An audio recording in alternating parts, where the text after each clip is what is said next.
America's college campuses were designed to be havens for free expression, and for good reason. Free speech is a requirement for free thought, and free thought is central to the idea of university. There's no other reason to have it. But it's at universities where those ideas, those freedoms, are now under the gravest threat.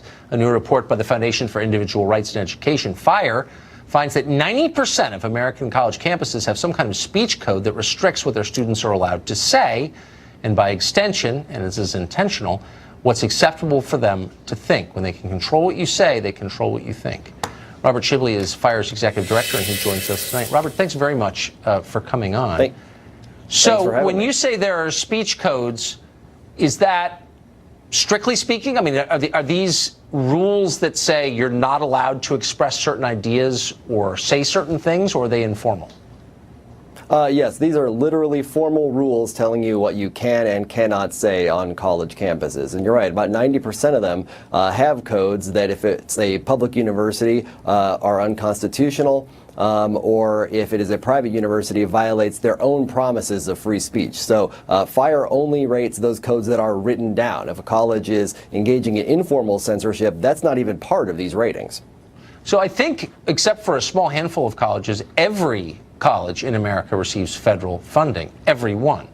So they would all be subject to the conventional protections, civil rights protection, voting rights. Why are they not required to uphold the First Amendment to the Bill of Rights, freedom of speech?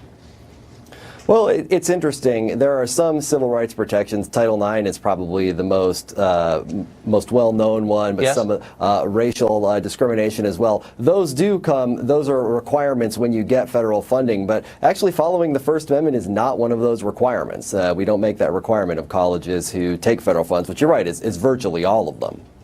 So why wouldn't it be pretty simple for Congress to pass a law saying if you're going to take tax dollars, you have to follow the Bill of Rights? That doesn't seem like a very tough ask.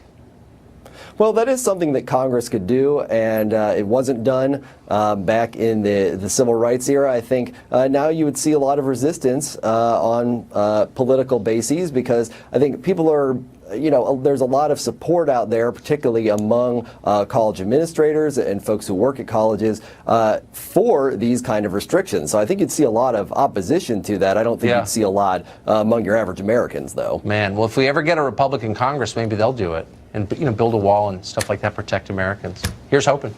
Robert, thank you very much. Thanks for having me. Well, Jason Nichols is right in the middle of this debate. He's an actual professor. He teaches African-American studies at the University of Maryland and a frequent guest on this show. Professor, thanks for coming on. Thank you for having me, Tucker. So it seems like kind of would be a baseline for a university to have pretty much absolute freedom of speech, a prerequisite for freedom of thought. Like, what's the point of having colleges if you can't say whatever you think? Well, I think, number one, in society, we don't have complete freedom of speech. True. Of course, there's libel, there's defamation, there is, threats of violence and inciting violence. Yes. Those are limits on free speech. So I think we have this idea that freedom of speech means that you can say anything at any time. No, we know what it is, because Brandenburg versus Ohio in 1967, the famous Supreme Court case, very specifically outlined the boundaries of free speech. And so libel is not allowed, of course. Imminent threats of violence are not allowed, but everything else is allowed. Everything else is allowed. And you would but it's not allowed at Apple or Amazon or some big authoritarian company. But colleges exist to be an oasis in the middle of our commercial society for free thinking.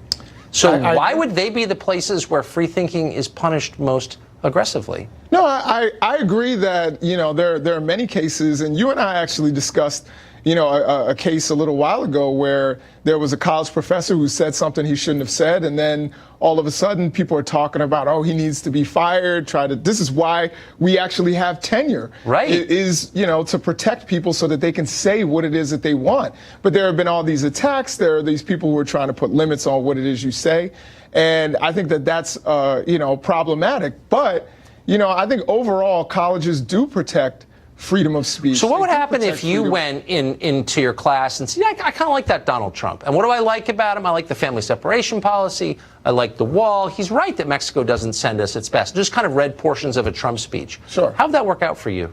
I think students would disagree, and they'd have every right to disagree. Of course they would. I would never contest that right. As a matter of fact, even if they protested me, that's part of their First Amendment right. You're not getting no debate from me on that. I believe in the free exchange of ideas, and despite the efforts to shut us down and shut us up, we're still doing it. But if you said that in a faculty meeting, no one would engage you. People would just say, you know what, I know you're African American, but you're obviously some kind of freaky bigot.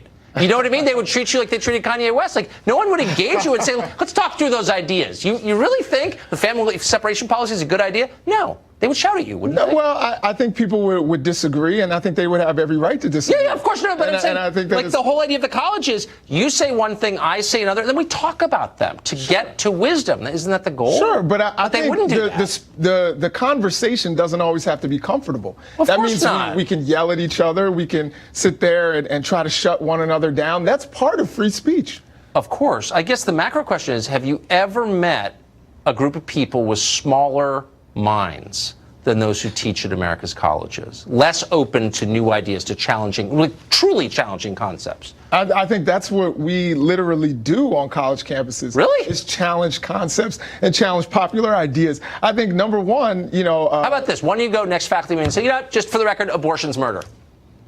Well, let me hold on, Tucker. I just want to see how that works. Let me tell you something. Every semester, we have abortion activists who come out and litter the campus with pictures of aborted fetuses. Yeah. And they're pregnant women who are walking across campus crying and all these kinds of things. It's still their First Amendment right. Of course it is. I'm just saying, I'm just wondering if your colleagues... no one complains. But people complain. People complain. But what would your colleagues say if you said that? I'm sure they'd be disgusted and they'd be upset with me.